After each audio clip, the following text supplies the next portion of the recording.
నమస్తే మ్యామ్, నేను డాక్టర్ భాగ్యలక్ష్మి. ఇక్కడే గుంటూరు మెడికల్ కాలేజ్లో రేడియాలజీ అసిస్టెంట్ ప్రొఫెసర్గా చేస్తున్నాను మ్యామ్. తను మా హస్బెండ్ డాక్టర్ ఎన్ భాస్కర్. తను నల్లపాడు రీజనల్ ట్రైనింగ్ సెంటర్లో వర్క్ చేస్తున్నారు. యాక్చువల్లీ తను double lung transplant recipient ma'am. మనందరికీ తెలుసు, కోవిడ్ పాండమిక్ అందరి లైఫ్స్ని ఎంత డిస్టర్బ్ చేసిందో. తను కోవిడ్ టైంలో 2020-21 ఆ టైంలో కారంచేడు పిహెచ్సిలో మెడికల్ ఆఫీసర్గా వర్క్ చేస్తున్నారు మ్యామ్. నేను అప్పుడే గుంటూరు మెడికల్ కాలేజ్కి అసిస్టెంట్ ప్రొఫెసర్గా వచ్చాను. మేమిద్దరం కూడా కోవిడ్లో వర్క్ చేస్తూ ఉన్నాము.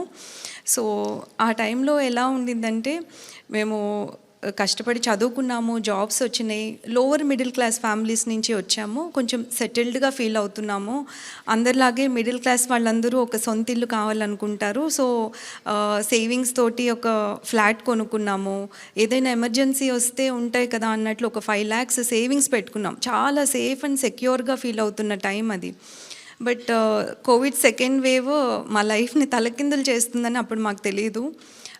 ఏప్రిల్ లాస్ట్ వీక్లో మేమిద్దరం కూడా కోవిడ్ ఇన్ఫెక్షన్కి గురయ్యాము. In spite of taking all the precautions, but మేమిద్దరం ఇన్ఫెక్షన్కి గురయ్యాము. అందరిలాగే మేము కూడా హోమ్ ఐసోలేషన్లో ఉన్నాము. కావాల్సిన ప్రికాషన్స్, మెడిసిన్స్ తీసుకుంటున్నాం. 4th డే మేము సిటీ స్కాన్కి వెళ్ళాం మ్యామ్. సిటీ స్కాన్లో Bhaskar lungs almost more than 50% involve అయినట్లుగా తెలిసింది. సో ఇమ్మీడియట్గా రెమ్డెసివిర్ ఇంజెక్షన్స్ తీసుకున్నాము. జీజీహెచ్లోనే అడ్మిట్ అయ్యాము ఇనీషియల్గా.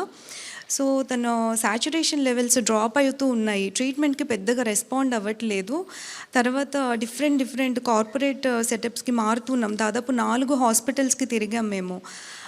అయినప్పటికీ కూడా ప్రోగ్రెసివ్గా లంగ్స్ డ్యామేజ్ అవుతూనే ఉన్నాయి. సో తన లంగ్స్ 2 కూడా complete lung fibrosis, post Covid lung fibrosis అనే కండిషన్కి గురవ్వడం వల్ల ఇంకా ఫైనల్గా లంగ్ ట్రాన్స్ప్లాంట్ ఒక్కటే సొల్యూషన్ అనేది చెప్పారు. ఈ ప్రాసెస్ అంతలో నేను చెప్పినట్లు ఆ 5 lakhs ఎమర్జెన్సీ ఫండ్ అనేది మాకు ఒక 1 week కూడా సరిపోలేదు ట్రీట్మెంట్కి. సో ఇనీషియల్గా మా క్లాస్మేట్స్ 2001లో మాతో పాటు చదువుకున్న వాళ్ళందరూ తలో కొంత కంట్రిబ్యూట్ చేశారు మ్యామ్. తర్వాత మేము వర్క్ చేసిన ప్లేసెస్లో మా గురించి తెలిసిన వాళ్ళు కంట్రిబ్యూట్ చేశారు.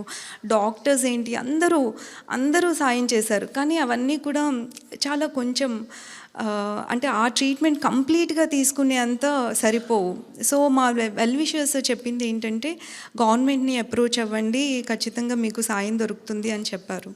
సో మేము అప్పటి మినిస్టర్ గారు బాలినేని శ్రీనివాస్ రెడ్డి గారిని అప్రోచ్ అవ్వడం జరిగింది. సో సార్ మా ఇష్యూ అంతా కూడా సీఎం గారి దృష్టికి తీసుకొని వెళ్ళారు. సో సీఎం గారు ఇమ్మీడియట్గా ఒక డెసిషన్ తీసుకున్నారు.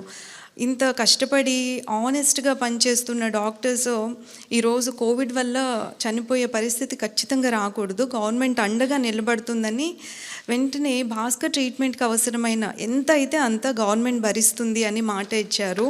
అది దాదాపు 1,17,00,000 అయింది తనకి. సో ఆ మొత్తం అమౌంట్ కూడా గవర్నమెంటే పే చేసింది. ఈరోజు భాస్కర్ ఇంత హెల్దీగా, హ్యాపీగా మేము మళ్ళీ నార్మల్గా మా లైఫ్ లీడ్ చేస్తున్నామంటే అది కేవలం సీఎం గారి చలవే. Thank you so much. How are you feeling, Bhaskar, now? I am okay. You okay? I'm doing good. Okay. Take care of yourself. How are you regularly going to the hospital? Yeah. You're doing your duties? Yeah, I'm doing my duties. Yeah. Great. But the consultant has advised not to do any patient care. Okay. So I am working as on teaching faculty here. Great. Take care of yourself, Bhaskar. Thank you.